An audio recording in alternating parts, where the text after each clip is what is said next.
Om Ajnana-timirandasya Jnananjana Shalakaya Chakshurun Militam Dhena Tasmai Shri Gurave Namah. Thank you for everyone for coming here. I could say why I came, and I was thinking about it. Satyadev Prabhu picked me up and we drove down together, and I was reading to him on the way down, and I was remembering from the very early days at ISKCON of Silicon Valley when I was driving down to a little storefront, and oftentimes there was just 2-3 people that came to the class. But the real reason that I started coming and giving a class on Wednesday nights was to have an excuse to go and to actually study the Bhagavad Gita, and then to sit to a legitimate, as Gita Priya said the other day, to be legitimately busy. A lot of people are busy, but not legitimately. So I was looking for an excuse, a reason to hold me in place. And I knew if I had to be somewhere at some time, that I would definitely do it. And that I find, and I was thinking about this on the way down, that life and the direction that I go in life is a series of small decisions.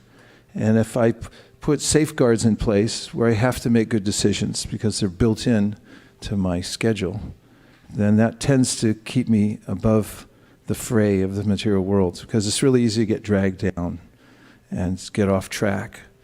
So if you have perfect excuses where you have to be at a certain place at a certain time and to be with the devotees and with Krishna, then it's a really good chance that you can be saved from yourself.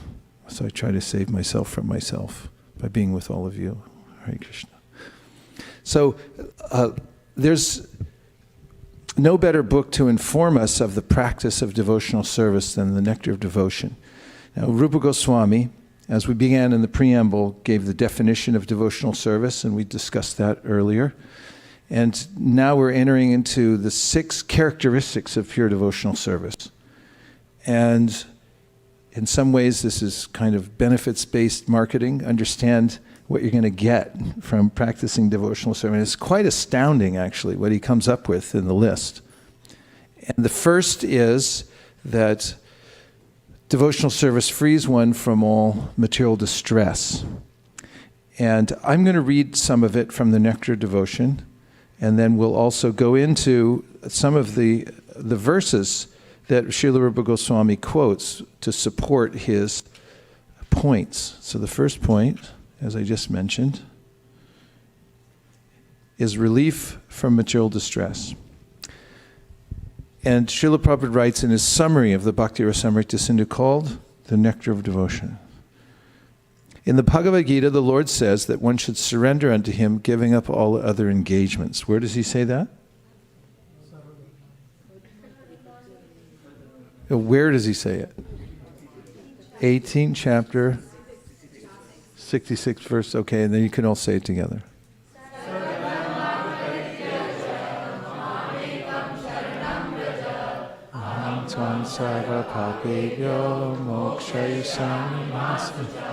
So you could say it so frequently that you could take it for granted. But it's actually astoundingly enticing, this offer that Krishna gives. That if you just surrender unto me, I will deliver you from all sinful reactions. And now, if a man comes in here tonight with a briefcase and sets up a little table and said, you line up and I'll just take care of all your affairs. Do any of you have any affairs that you need taken care of? 3 people only. Okay. There's such a pile nowadays that even on when you're leaving this world, your in pile and out pile will be huge. You can't take care of it all.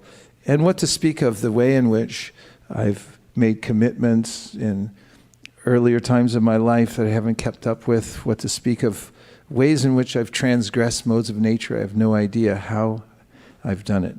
But it's all there. I had just been in Japan, and I had made I wrote a short piece about this card that you get in Japan is called a suica-card. And the suica-card is a multi-purpose card. Because Japan's a small contained area, you can do stuff like this. But on the card, when you go there, you can load it up with cash. And then when you walk around Japan, you can use it to go in and on off the subway. When you go in a shop, you need a bottle of water, you just scan it. And actually, it's a really easy scan. You just point it at the machine, it goes beep, and then you're done. Or any other kinds of things, even vending machines, it does. So every year, when I come to Japan, I pull out my card. It's with me, it's in my wallet, but magically somehow, I always forget how much I put on the card or how much I spent the last time. So inevitably, whenever I pull it out, like last time I pulled it out and there was barely anything on it, and I thought, that's ridiculous. I know I put more on that. I was thinking, who took my card? Somebody must have taken it out and used it. But however, then I remembered in previous years, I took it out and I used it and I said, wow, someone gave me a gift. I thought I spent it all. Frankly, I don't remember after 6 months how much was on the card, and I'm often surprised. So I was relating that to the way in which I may take from my environment, I may give, but I can't remember all the things that I've done. And when the card comes out, my record, what I get to spend or how much I owe, I'm often shocked. And people often say this, or everyone has an experience, perhaps for themselves, that why do I deserve this? Why am I running on empty right now? I didn't do that. I don't remember spending this. Or if somebody gets a gift, some largesse comes into your life, then you might think, boy, that's a surprise. But it's all because of the way I'm moving about the world. Needless to say, and Prabhupada goes into the details of this, karma is very complicated and subtle.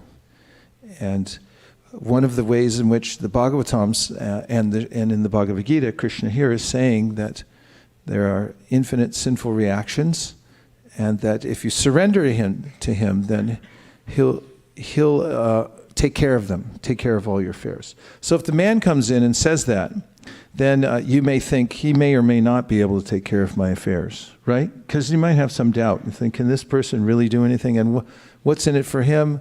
And what strings are attached when he does take care of my affairs? Might not you think that?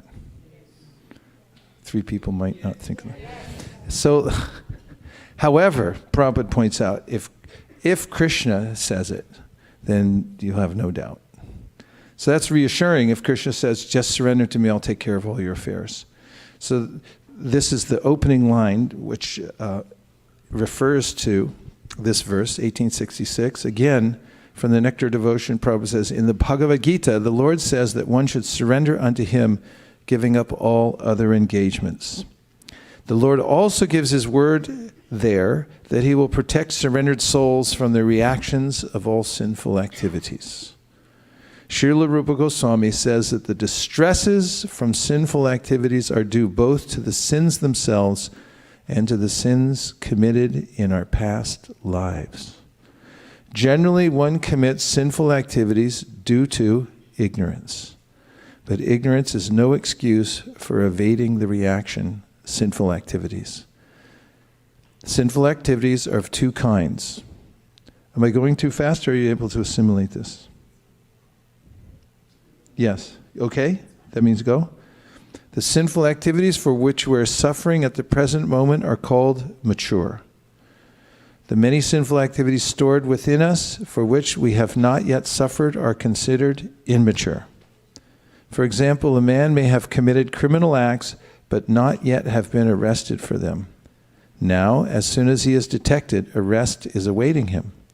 Similarly, for some of our sinful activities, we are awaiting distresses in the future, and for others which are mature, we are suffering at the present moment. Avidya, ignorance or darkness, there's a sense in which I can act in any way I want, there won't be any consequences. But if one actually is astute and notices how life works, practically everything ultimately that we say even comes to fruition at certain points, or we're held accountable for it. And a person who's very much aware of this is more careful about how he or she moves in the world, speaks, and so forth. Krishna mentions various austerities of speech, of the mind, of the body, a fine-tuning of the way that we interact with people and with the way we think about the things that we have or don't have in this world and so forth is useful, not so much thrashing around, because there are always consequences for that. There's a sequence of events that takes place for everything that we do. So this is, yes, please go ahead.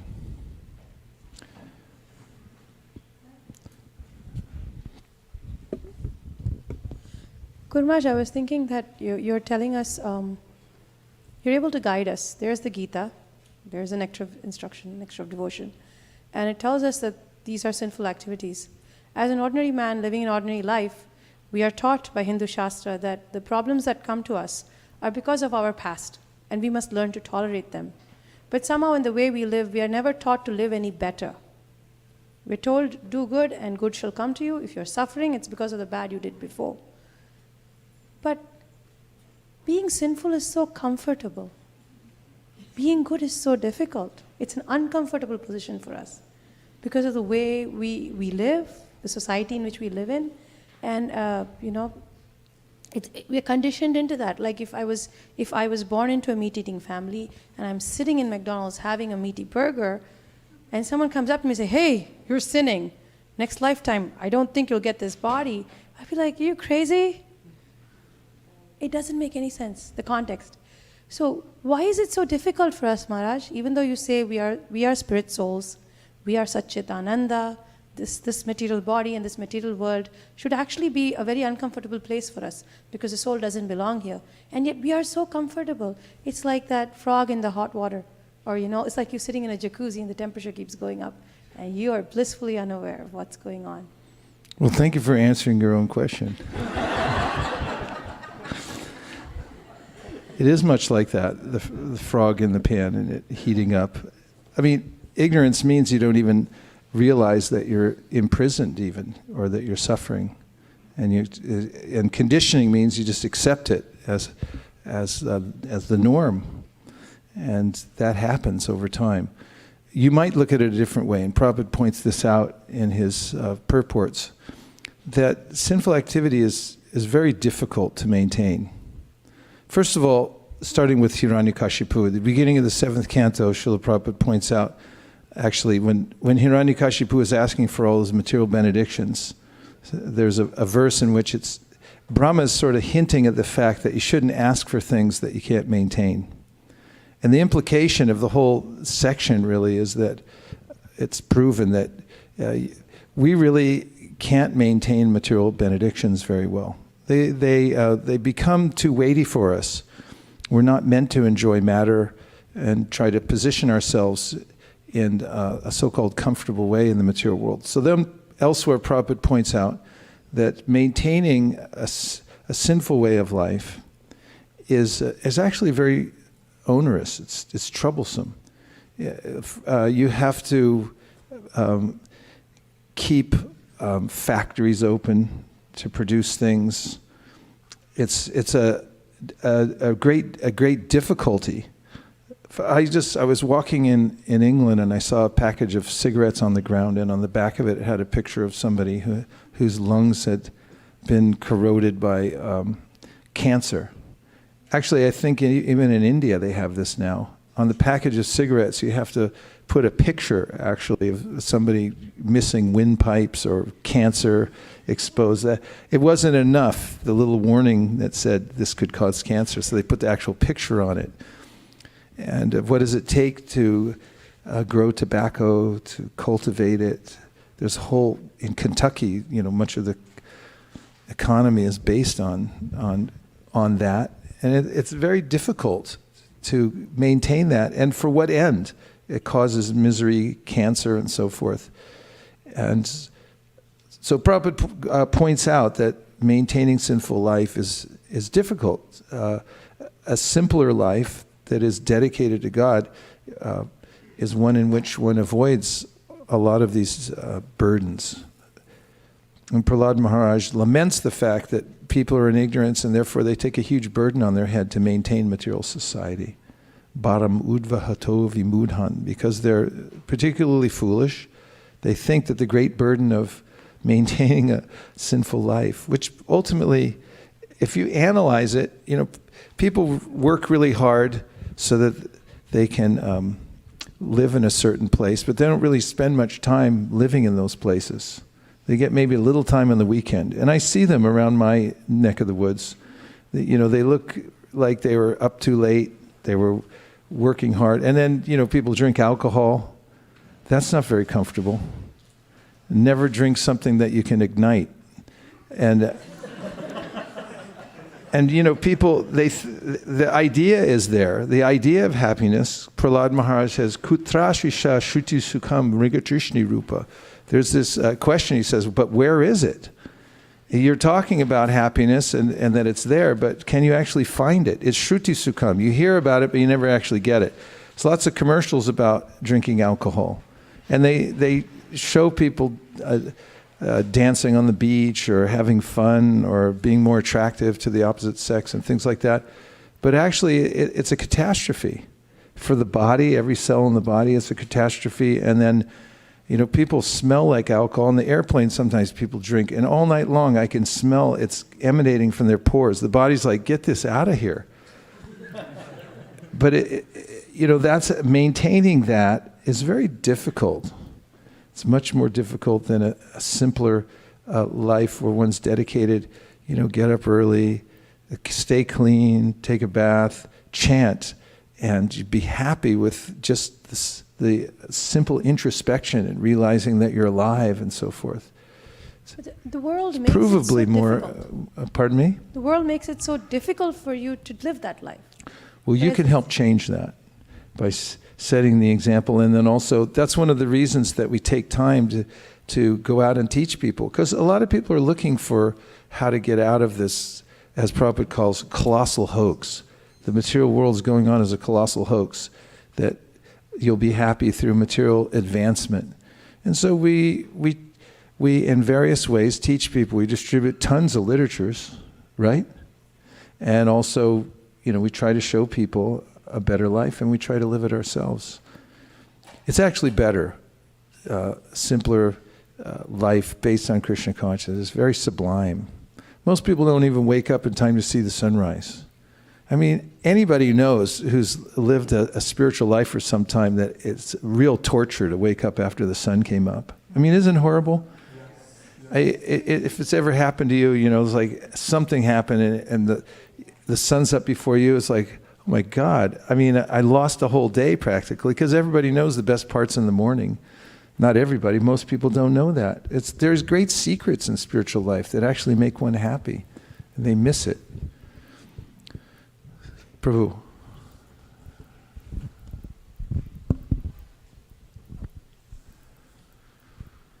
Hare Krishna, Prabhu. I think this is an interesting topic, and I think Manjula Kanta Mataji brought a very interesting topic. So my question there in that context is, what is that thing which takes us or takes away our attraction towards sinful life? Is it the knowledge that sinful life ultimately does not pay, or is it higher taste, or both? Oh, that's so nice you brought that up, because that comes up in the text. And actually, I'll take us down that path in just a minute to answer your question.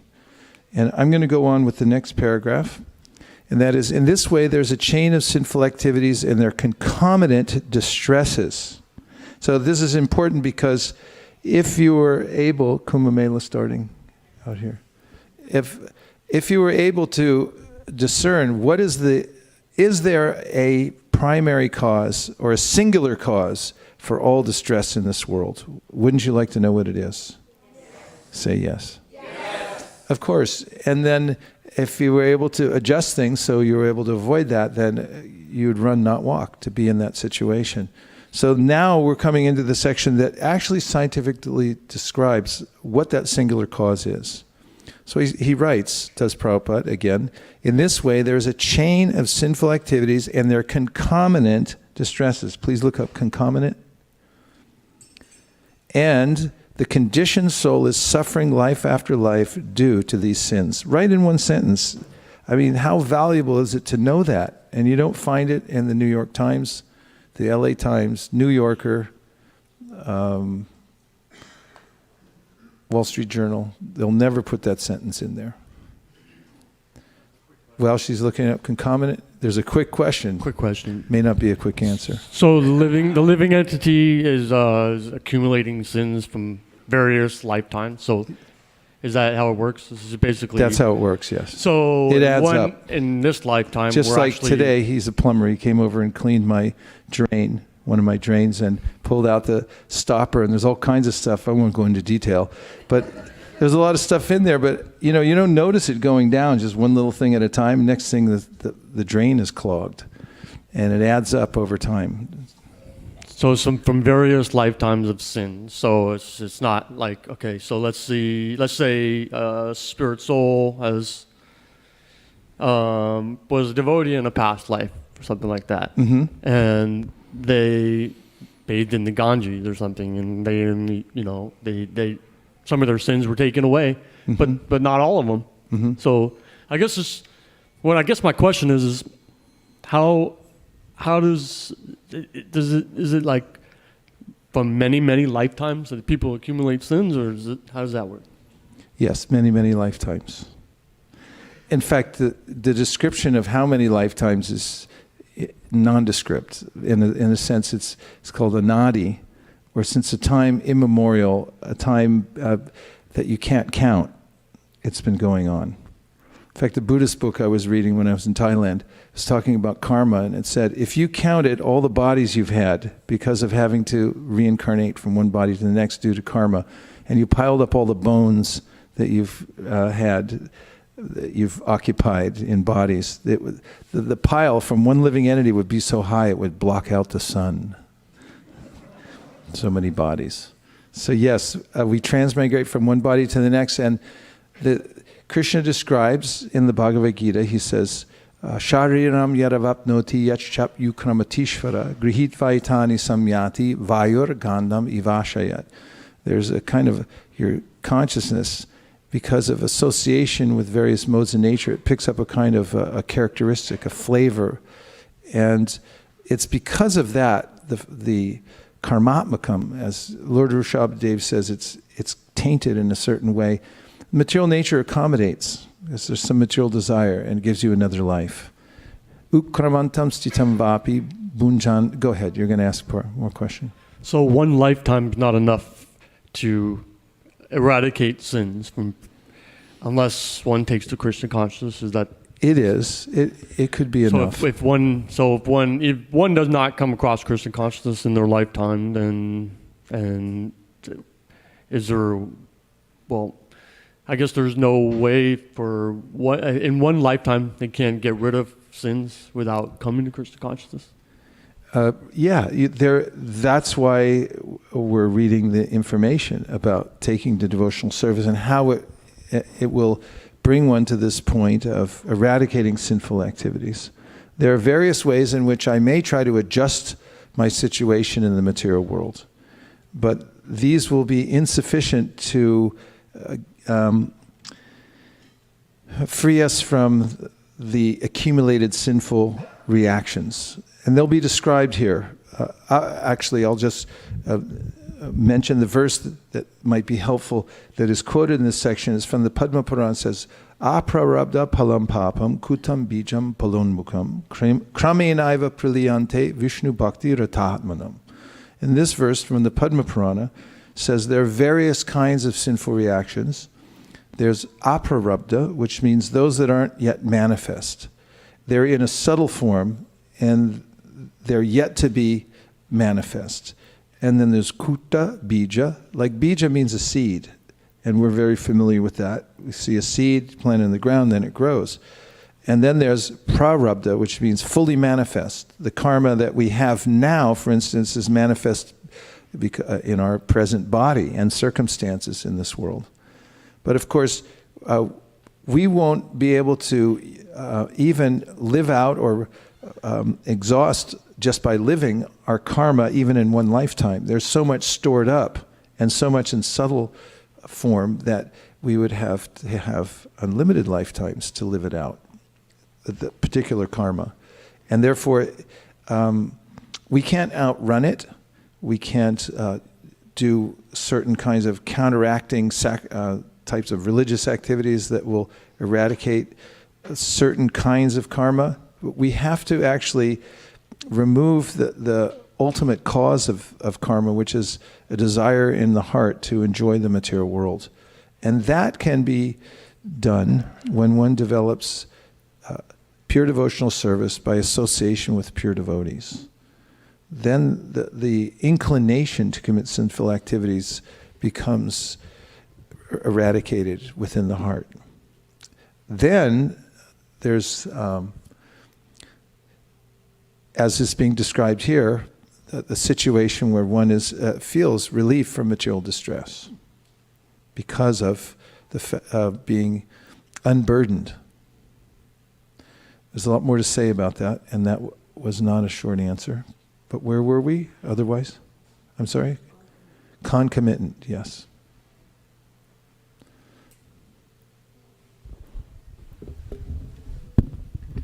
So concomitant is an adjective which means naturally accompanying or associated. Okay, I'll read the context again and then you can continue the rest of it. In this way, there is a chain of sinful activities and their concomitant distresses. And the conditioned soul is suffering life after life due to these sins. Go ahead again. Concomitant. Naturally accompanying or associated. Naturally accompanying or associated with. So if there's certain activities that you perform in this lifetime, and along with it comes a little, hey, I'm with him. That's what Krishna says in the Bhagavad Gita. Yehi samsparshaja bhoga dukha yonaya evate adyantavante konteya nate shuramate buddha. So he says that when you try to enjoy the external world, you do enjoying spirit, you want to enjoy the world, you make contact with it. It says what's born from that contact is duk, a little child named Duki that comes out. Yehi samsparshaja bhoga dukkha yonaya evate. From the womb of that interaction, Duki is born. And it's like, where'd he come from? It's like, well, you did it, So, yes, concomitant, go ahead. I can't get enough of this. I want to hear it again. It has got multiple origins, starting in early 17th century, from the late Latin concomitant, which means accompanying, and from concomitary, which is from two words, con, which means together with, and comitary, which means companion. Companion.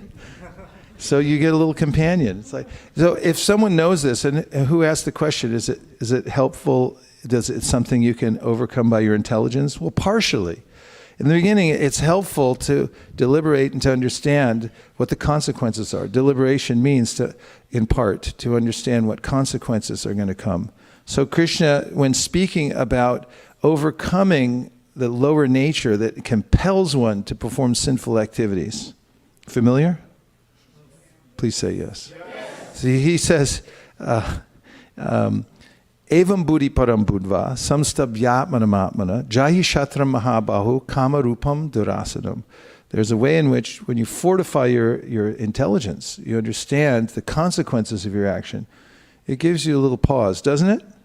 I mean, when you remember that, like if I do this, initially seems like there's something in it to me, but I get a little child that comes along with it named Duki.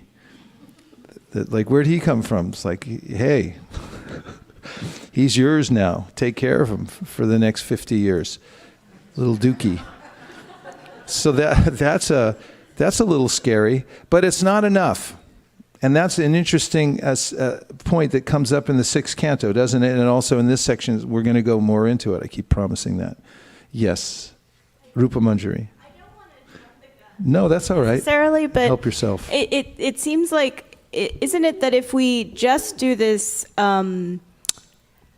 you put it into higher taste versus knowledge of avoidance and purification. If we don't have the higher taste for devotion, and we just use our knowledge and our we can get to moksha, but then we'll fall back down maybe or something? Like Yes. that's kind of like the cheap prize. Yeah, and you heard me say that right at the end of the point I was making, right? Right. Just now I said it. Yeah, so that's photographic evidence. right. So that's different from this benefit listed here, is it, or is it not? The benefit listed, which is The number one benefit of devotional service? that you become free from all distress. Yeah, is that just like, oh, by the way, the first one is the same as you get if moksha, it's like the free one thrown in or something? No, it is what is called a concomitant. It comes along with the surrendering to Krishna. Vasudeve Bhagavati Bhakti Yoga Prayojita Janaya Yashu Vairagyam Jnanam Chayarahaitukam. When one performs the direct process of devotional service, you get these concomitants called knowledge and detachment. And detachment really is a kind of moksha. And who can get that? It's very difficult. But it comes naturally with devotional service. Bhaktis tvayi stirataya bhagavan yadi syat daivena na paliti divya kishora muti. Mukti swayam mukulitam jali sevate sman dharmarta kamam agataya pratikshaha. I blew the last line. But in any case, that one's from Prabodhananda Saraswati. It says that poetically, when you take to bhakti, the practice of pure devotional service, which is the point here, you're taking to the direct process of devotional service under the shelter of Vaishnavas, then naturally liberation, moksha, comes and stands at your door and says, how can I serve you? It's automatically there. And that's helpful also. Tachchadadhana muniyo jnana vairagya muktaya. I'm sorry. Pashyantyatmani chapmanam bhaktya shrutagrihitaya. The Bhagavatam, 1st canto, 2nd chapter, mentions that these concomitants, they actually help the practitioner. They're helpful as one moves forward in the process of devotional service. Then what is that? Jnana and vairagya. They come naturally, and then they come as helpers to help the person move forward on the path of bhakti. Did I answer your question? Yeah, I guess it seems like one doesn't want to get too attached to that as the goal, because then you can get sidetracked. But if you see them as a humble help, if you humbly accept them as their help, then that's different. Yes, and one of the characteristics we'll hear about actually is that the devotee is not interested in liberation. Actually, that's one of the 6. It derides even the idea of being liberated. Even Chaitanya Mahaprabhu says, Mama janmani janmanishvare. It's okay, life after life. I'm not interested in that. I'm interested in service for service, not in some personal arrangement so that I can be free from sinful activities. It happens naturally that one becomes free. But the higher taste is absolutely necessary. That is Vishaya vinivartante nirahara siddhina rasavarjam rasopyasya param drishva nivartate. Krishna says in the Bhagavad Gita that when one restrains the senses, the desire to enjoy the senses remains. But when one experiences a higher taste, then there's no longer that taste for enjoying the senses anymore. That's gone also. Yeah, so the goal is not to become liberated or free, but it happens naturally, and that's the point that's being made here. Let me just continue a little further. In this way, there's a chain of sinful activities and their concomitant distresses, and the conditioned soul is suffering life after life due to these sins. He is suffering in the present life the results of sinful activities from his past life, and he is meanwhile creating further sufferings for his future life. Mature sinful activities are exhibited if one is suffering from some chronic disease, if one is suffering from some legal implication, if one is born in a low and degraded family, or if one is uneducated or very ugly. There are many results of past sinful activities for which we are suffering at the present moment, and we may be suffering in the future due to our present sinful activities. But all of these reactions to sinful deeds can immediately be stopped if we take to Krishna consciousness. As evidence for this, Rupa Goswami quotes from Srimad Bhagavatam, 11th canto, 14th chapter, verse number 19. Did I happen to bring that with me? It looks like I did. That's 11, 14, 19, yes? Would you like to hear that verse? Yes. On a scale of 1 to 10, how much do you want to hear it? Yes. All right. 11, 14, 19. Okay, here it is. 11, 14, 19 says, Itagnisu samridarchi karotye damsi basmasat tata mud vishaya bhaktir hudha namshi krishna shaha. Krishna speaking to Uddhava, which is much of the 11th canto. My dear Uddhava, just as a blazing fire turns firewood into ashes, similarly devotion unto me completely burns to ashes sins committed by my devotees. Purport: one should carefully note that the Lord refers to devotion that is like a blazing fire. To commit sinful activity on the strength of chanting the holy name is the greatest offense, and the devotion of one who commits this offense cannot be compared to a blazing fire of love for Krishna. As stated in the previous verse, a sincere loving devotee, because of immaturity or previous bad habits, may be disturbed by his senses even though he has accepted Lord Krishna as the only goal in his life. But if even by chance the devotee accidentally falls down without premeditation or indifference, the Lord immediately burns to ashes his sinful reactions, just as a blazing fire immediately consumes an insignificant piece of wood.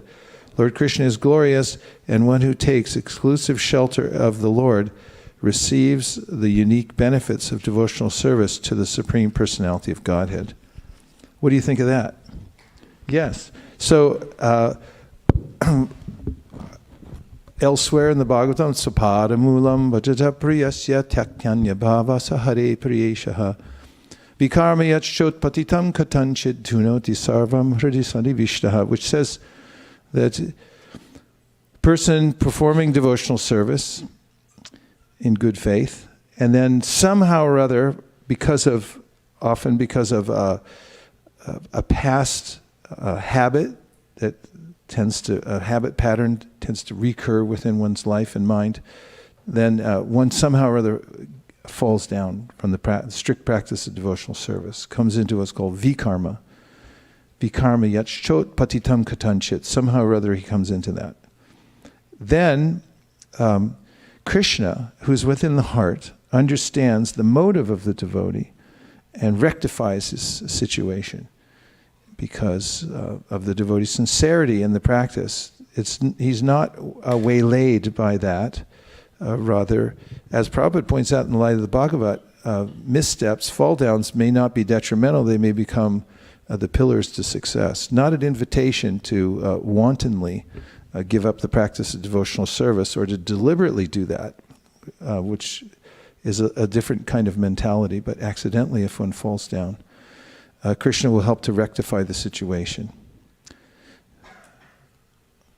In any case, the proof positive is there in many places that when one takes to the process of bhakti, direct worship of Krishna, that one's sinful reactions are eradicated from within the heart.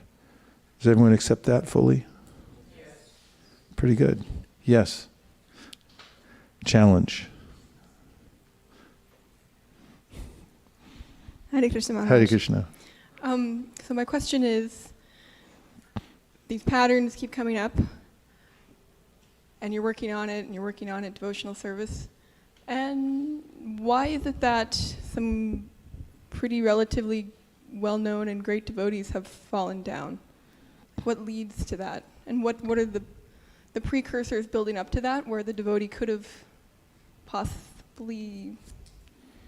Yeah, a great devotee who's on a high level of devotional service falls down. There are various reasons. One reason the great Chaitanya Charan Prabhu, who lectures all over the world, suggests, which I very much appreciated, he said that oftentimes an advanced devotee becomes slightly isolated. And in the teachings of Rupa Goswami, he says, Guyamakyati Prachiti. You should make yourself available to, or you should connect with advanced devotees with whom you can open your heart. And part of that might include admitting your faults, saying, hey, I'm going off the rails in this way or that way. Now, what might prevent one from doing that? An idea that, well, I don't want to let anybody down because people look at me as an advanced devotee. But if I admit to anybody, and you might try this, admit your faults and see if it's easy or difficult. Now, let's just say it's for somebody who's advanced, legitimately advanced. They're practicing a high level of devotional service. And then, they don't find anybody to reveal themselves to. They're just about to, and then they hold back, and then another year goes by, whatever it is. And they weren't able to process that by talking to somebody else, admitting, having a confessor to say, this is what I'm going through. And that person says, oh, well, here's what you should do, and, let's talk more often, and so forth. And then the person might, just sort of be forced by, past bad habits or something that comes up that develops to go in that direction. And then, what would probably happen would be that that person would feel really shocked and embarrassed, and that would help to bring them back to a steady practice of devotional service. Or not. It may happen after some time. But Narada Muni says, what is the verse I'm thinking about in my head? 5th chapter. Navai Shano Jatu Katanshana Vrajan Mukunda Sevan Yavaranga Samsritin Smaran Mukundang Grupa Guhanam Ponar Vihatu Michenna Raho Jana. Missing a syllable. Okay, Navai Jano Jatu Katanshana Vrajan Mukunda Sevan Yavaranga Samsritin Smaran Mukungang Smaran Mukangang Grupa Gruharam Paner Vihatami Chen Narasagraho Jana. This verse, Narada Muni says, sometimes devotees fall down, but they don't fall down like, they're not in the same position as a materialistic person who never took to devotional service. And why, you'd be interested to know why, is because they're haunted by rasa. They remember the taste. That's what Vishwanath Chakravarti Thakur says in that verse. Rasagraho Jana. That person remembers again and again, oh, devotional service was nice, I'm so unfortunate, and laments, and then they're able to make a comeback. That's one reason. There are other reasons too. Sometimes the Lord wants the devotee to do something else. Maharaj Priyavrata in the 5th canto of Srimad Bhagavatam, he was all set for a life of renunciation. And then the temple president came and said, you got to get married and become a GBC and all this stuff.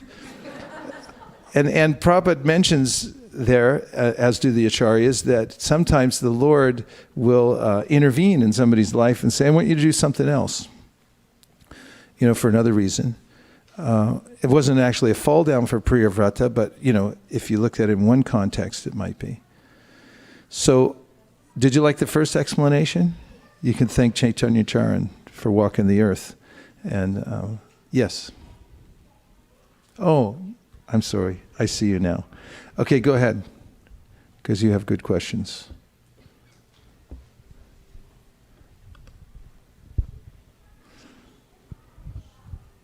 Hare Krishna, Prabhu.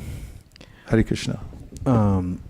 So this immediate point of why advanced devotees fall down, Yes. I think at the advanced level they have so little corrections or the power or the position or the sense of, oh, I'm an advanced devotee fills into them, and that causes them to make all these mistakes, I suppose. What?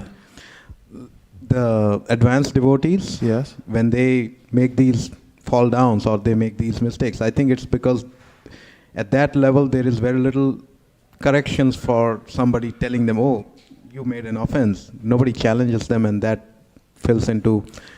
I'm thinking of the way, for example, in history, the Roman Empire, the emperor was unchallenged. There was nobody to question them, and basically they declared themselves as gods. And that was, I think, the primary reason when absolute power comes, they basically became... that's also there. This is mentioned in the Madhurya Kadambini. Vishwanath Chakravarti Thakur says that, what is it called? Carried away by the waves.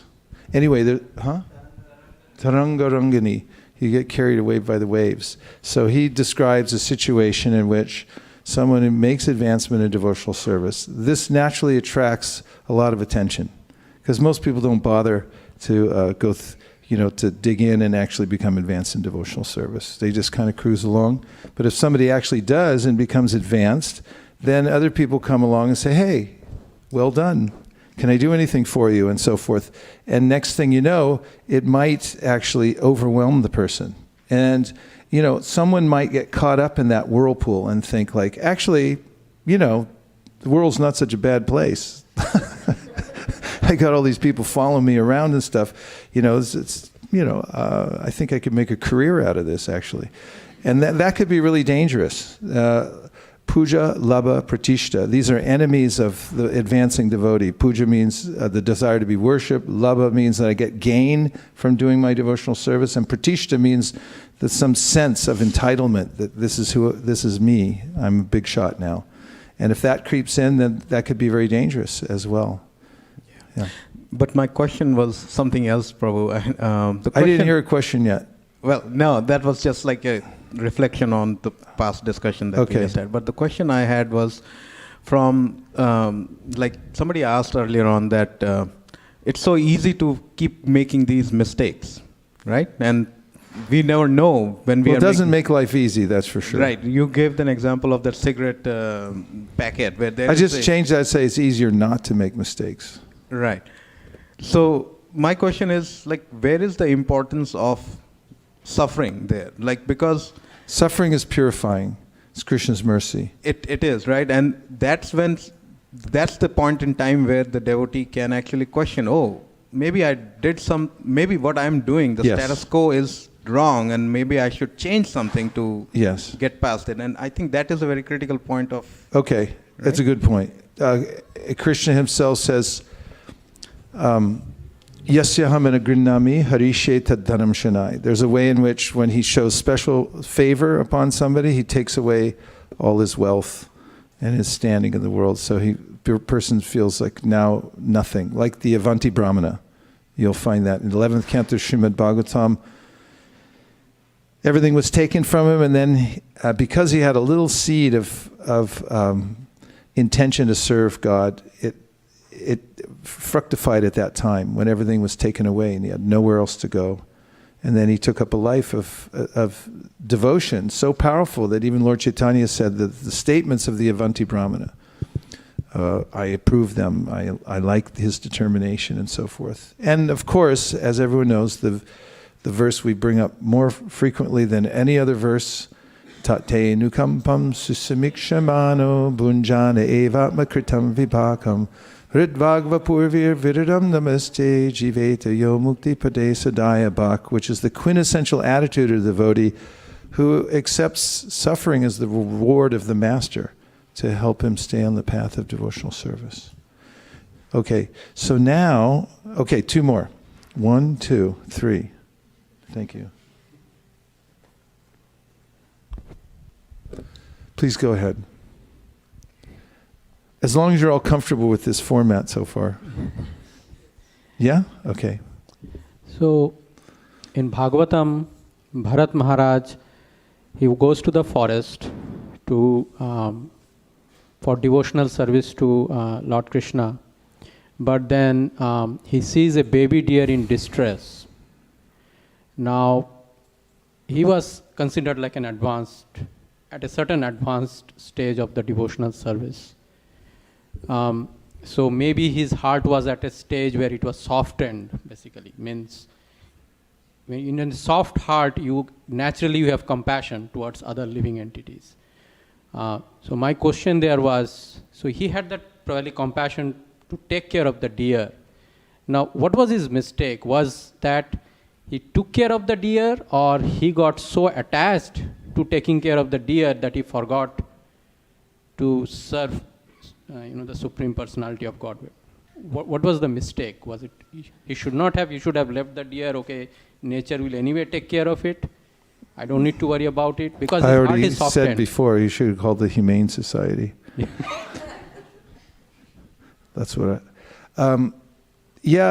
Actually, it's a conundrum because these kinds of things come up where my duty, my apparent duty right now may conflict with my practice of devotional service. It may be a danger. I might get distracted. You have to be careful about that. At the same time, one doesn't want to be hard-hearted and simply ignore everything in one's environment.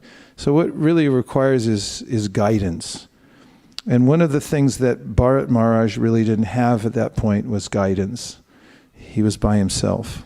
So it's important to, when these kinds of situations come up, is to have some good guidance. And oftentimes when these kinds of decisions come up, they don't come in a clean way. They don't come in a way, in other words, that is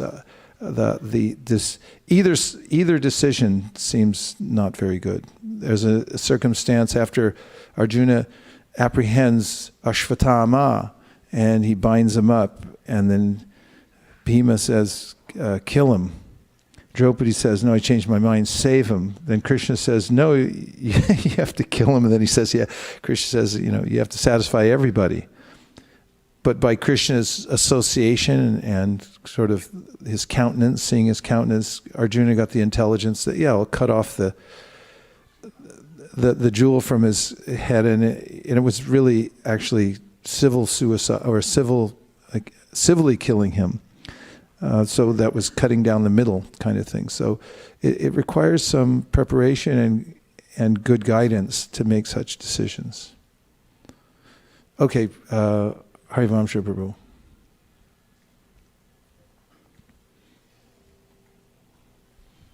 Hare Krishna. Thank you for a wonderful class and wonderful discussion. In the light of the few points which have been coming, I was remembering how once Srila Prabhupada told his disciples that you're fortunate you have God brothers. And I'm not having so much of I'm paraphrasing, collegial relationship.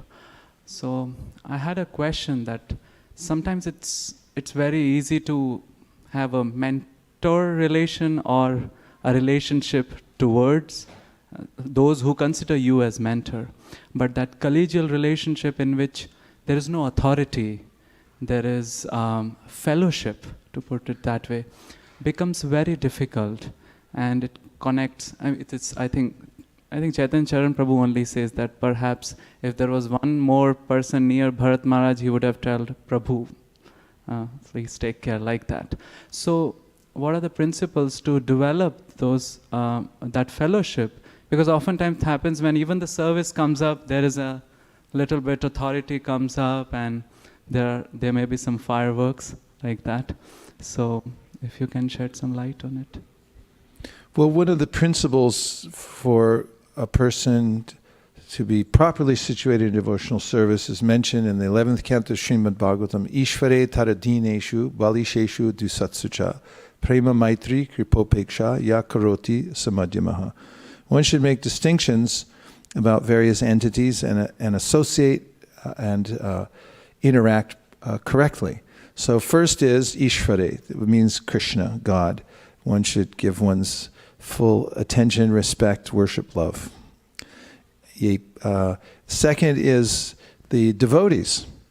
And one should develop appropriate friendships with devotees. Now that comes into the subtle realm. Of course, the next one is for innocent people, one should give as much mercy as possible. And for the envious, one should be avoidant. And that's the direction of the scripture. Of course, even in the realm of devotees, there's this admonition that if a devotee is not of good quality, although you may appreciate the devotee, it doesn't necessarily mean you have to associate closely. So my point in saying that is that there's discrimination required. Chaitanya Mahaprabhu also says that one of the 5 most potent processes of devotional service is to hear Srimad Bhagavatam in the association of like-minded devotees. That means they have a similar determination, and maybe the circumstances you can relate to them very much. And in the subtleties of that, first of all, I've noticed that devotees everywhere appreciate when there is a collegial relationship. They sort of ooh and ah that, wow, how did that happen? Because it's not always so evident. One thing is when devotees do not so always easy to do, but when devotees do service together, I've noticed, and they make sacrifices together, there's a natural bond that they have. One who wants to advance in devotional service could consider being humble and being non-envious around God brothers or peers of any kind. It could be a consideration that maybe I'll try to be non-envious and try to be humble. And if one does that, then one can take advantage of a wider range or spectrum of peers by being humble. Because one thing is people always appreciate those who are humble. It's a lot easier to appreciate people who are humble and who are not self-centered. In other words, if you enter into conversation and everything has to come back to you. Oh yeah, I did that too, you know. Yeah, I saw that. My mom did that. It's like, yeah, I chanted 17 rounds, not 16. I mean, it's possible. And then everyone's kind of like, don't you have to go now? But if one assumes a humble position that I can learn from everybody, then there's a lot of people you can actually associate with and learn from. That's one thought, that could be tried. And that heated competition between devotees, Prabhupada didn't necessarily disparage that. He usually say that it's natural. They say in the spiritual world, because we're individuals, there's ways in which the cowherd boys compete with one another who will touch Krishna first.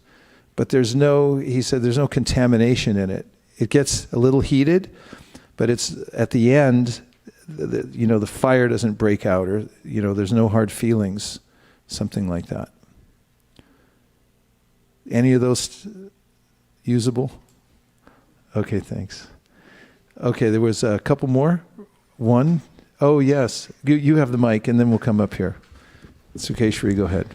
Prabhu, I was just thinking that you had mentioned that when we grow spiritually, automatically our lower nature or, things that we are attracted to, material things, reduce.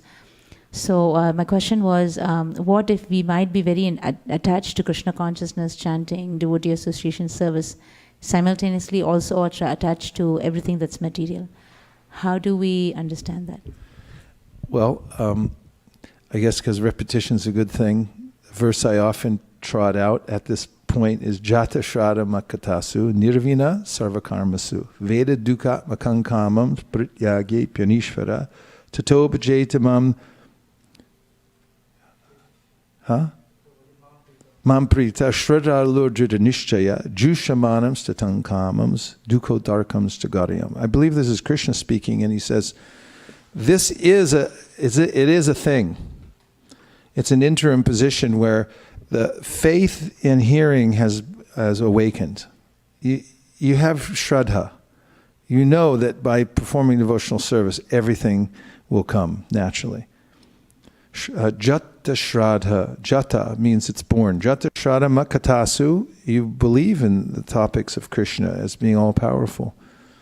Nirvina Sarvakarma. So you're also disgusted with material sense gratification. Veda Dukkhatmakam Kamams. You know that the material sense gratification leads to misery, but Dukkho Darkam, Prityagye Pyanishvara means that still you don't have the power to uphold that kind of stature and not engage in sense gratification. In other words, you may succumb. So then, Tato Bhajetamam Prita Shraddha Lurjudinishjaya, one should continue with the process, have faith in the process itself, and continue. Garayan means you can have a little bit of remorse, but not become so depressed that you give up the process, and continue on. Because eventually it will come to the position where you'll no longer be disturbed. And I mean, the acharyas go to so much trouble to explain the various levels of advancement so that you can recognize it in yourself. When we were driving down here and I had read the first section about becoming free from material distress, I asked Satyadev Prabhu to give some comment. And he was in a very Zen mood today. So he said, well, you'll know it for yourself. It's like, what are you talking about? And he's like, yeah, if you're actually rising above the modes, you'll know it for yourself. Bhakti parishanubhava viraktir anyata traishatrika eka kala prapadya manasya yatashnasasus tushti pushti shuddha payonuga. Some Srimad Bhagavatam says it's natural if you actually surrender to Krishna, you go to the trouble of surrendering to Krishna, then you'll develop in certain ways. One of them is detachment for the world. You'll also have you'll have direct experience of the Lord for yourself. And he compares it, does Havi Yogendra, to eating food. When you eat, you feel naturally satisfied. Your hunger goes away and you get nourished. So you'll know for yourself. Tada rajas tamo bhava kama lobadayas jaye cheta iter anavidham stitam sattve prasidati. Evam prasana manaso, etc. So there's a progression, by performing devotional service, hearing about Krishna. There's a time at which, tada, at that time, rajas tamo bhava, the manifestations of those lower modes, they stop pushing on you. And that's a big surprise. It's like, hey, where'd you guys go? What happened? You mean you're letting me free? You're kidding me, right? And then it becomes like really exciting because the devotee becomes enlivened. Evam prasanna manasa. It's like, if all the burdens in the world were suddenly lifted from you, it's like, hey, you got no more debt, you got no more problems, everything, you're good, go ahead. It's like, come on, you're kidding me, right? Like, you're going to let me out? Prisoners, when they first let them out, they're looking around like, come on. This isn't real, is it? Yeah, but a devotee sees for him or herself. Prabhupada says when he's commenting on those sections, he said, there's no more pinching from the material nature. It's like that pinching is like, do it. It's like, it's not there anymore. It diminishes with the practice of devotional service. That's very encouraging. Nothing is as encouraging as actual success. So you have to have that. You got to get that. And it comes, at a stage called nishta, where there's a way in which the obstacles to devotional service that were presently there, they've diminished so much that they're not hanging around anymore. I mean, you might hear about them, and you might see them, but they don't have any effect on you anymore. And that's a really good place to be in, because from nishta, then you can come to ruchi, and you can really get your bhajan on then, right? Manjula Kanta? Yes. Okay. Yes, Prabhu. Hare Krishna. Extra credit for turning the mic on. Hare Krishna Prabhuji. While answering to Mataji's question regarding how to live in a lifestyle in a workplace where we are more prone to commit sinful activities, so you mentioned that either you can change those kind of workplaces, or you can try to avoid yourself to committing that kind of sinful activities. So myself being in a situation or in a workplace where I have to take certain kind of maybe I may be vulnerable to such kind of sinful activities, committing such sinful activities. How can I bring a change in that particular, a system of people who are not in a devotee association as such, or how can I? This is something Krishna answers in the Gita. He says in the 8th chapter, Tasmad ekena manasa. Tasmat sarveshu kalishu mamanusmara yujicha mayarpita mano buddhir mami vaishyasya samshayaha. So he's telling Arjuna that there's a way that you should be careful to develop your consciousness, because we can fall off this little tree of the body at any time. And when you do, it's consequential, the way in which you've developed your consciousness. And therefore, he says, and that's what tasmat means. Therefore, tasmat, sarveshu kalishu, you should practice while you have the chance. So one of the ways that Prabhupada mentions that this practice goes on while you're doing your worldly work, which you have to do. You can't just dump that. That's one of the themes of the Bhagavad Gita. You can't walk away because it'll follow you. It's your nature. It'll come out. So it says, therefore, you should practice alongside the worldly duties. You should have a really firm practice of devotional service. Because what happens then, it's like a wedge. You start with what you can do, and you push that small end of the wedge into your life, and you keep applying pressure, and gradually open up a larger and larger space for you to practice devotional service. So Prabhupada says in the purport that you should chant Hare Krishna. Now, if you have a really strong practice of chanting japa, as an example, it becomes one of the focus points of your morning before you walk out the door to go to your work, then you'll see that you'll be inoculated. And Prabhupada actually uses that example here in this chapter. He says, just like a doctor gives you a vaccine. I know it's controversial, but bear with me. He gives you a vaccine, and then you get the vaccine, and you become impervious to the various kinds of diseases. So our vaccine is having a really focused bhajan in the morning. It means you have to really do good rounds, japa. And if you do that, then when you go out in the workplace, actually Krishna is working through you, through the power of the holy name, to transform the way you see the world. You see connections to Krishna. When you see what would normally be something that's tempting to you, or that might influence you, it doesn't influence you with the urge to commit sinful activity, for example. Rather, you'll think something philosophical, and you'll say like, wow, that's really stupid. Why would anybody do that? Yes, you know what I mean? Yes, Prabhu, I understand. You get transformed, yes. So this answers the question of, how I can refrain myself with those things. Coming to the next point, like how can I bring a change in the system? Suppose I see someone doing something wrong. I know, we were talking about that on the way down, Satyadev Prabhu and I, because I was railing against the world. Wasn't I, Satya? Yeah, I was. About, what was I railing about? China, trying to encroach on Hong Kong. I mean, leave them alone. It's Hong Kong.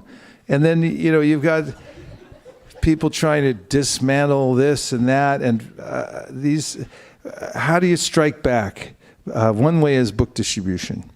Mass book distribution, because it's a very subversive activity. In America, the door's wide open because we've already established through the founding fathers that, let everybody talk, let them publish things, let them put it out there to the world. It's like, let's take advantage of that.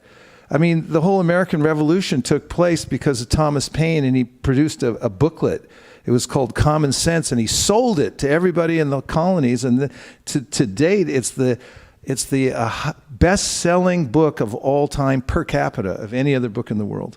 It covered the whole colonies, and they rose up to revolution.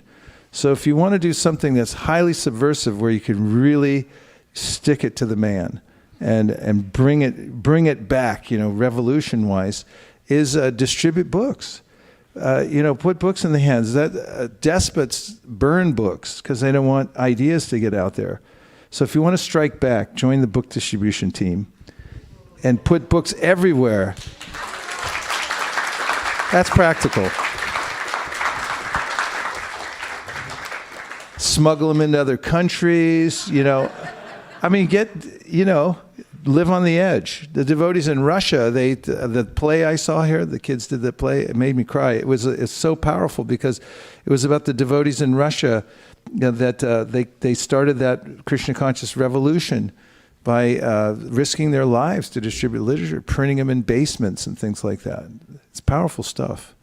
Prabhu, yes. Coming down to the last stretch. Uh-oh. To follow up to Mataji's question, the pull of Maya is pretty strong, and the developing your spiritual consciousness and the pull of Maya, the Maya keeps pulling you back, especially if your material desires are not being met, then the pull of Maya is even stronger. So how do you... Yeah, don't mind, but I'm going to challenge your premise a little bit. About if your material desires aren't being met, you'll be pulled back. You could make a case for that. But it's really more about developing the strength of our intention for devotional service. That can be done. It really can. It has to do with good association. That's the first and foremost thing. If you can keep yourself in good association, you'll naturally develop your intention to advance in devotional service. And even if you can't do it yet externally because of the momentum your senses already have, still, if the intention is strong and you continue to strengthen it, then you will rise above the demands of the senses and your involvement in the material world. Now, once Prabhupada was presented with this conundrum, he said, Prabhupada, I want to take devotional service, but sense gratification is so strong. Maya is so strong, the person said. And Prabhupada said, it's not that Maya is so strong, it's that your intention is weak. And he gave the example. He said, if you keep yourself physically strong, fit, then you won't succumb to disease. And in a similar way, if you keep yourself spiritually strong, you won't succumb to Maya. So the ways of doing that, one is to start a legitimate home practice. Something, it doesn't have to be full-blown, but you have to have something at home, which means that some consistency in your practice at home. It's just amazing the results that you can get from that. And then, if you have a regular association with a group of devotees, especially if you have a small group that you can relate to, people that you can bare your soul to, talk about your problems. We saw it, those devotees who used to come to our program at our house years ago. Remember, we have programs every day. It was for years. We did for like 16 years. And I just remember that the devotees that were coming, they come from work. Satyadeva Prabhu was coming right off the ambulance, tell us who got killed that day.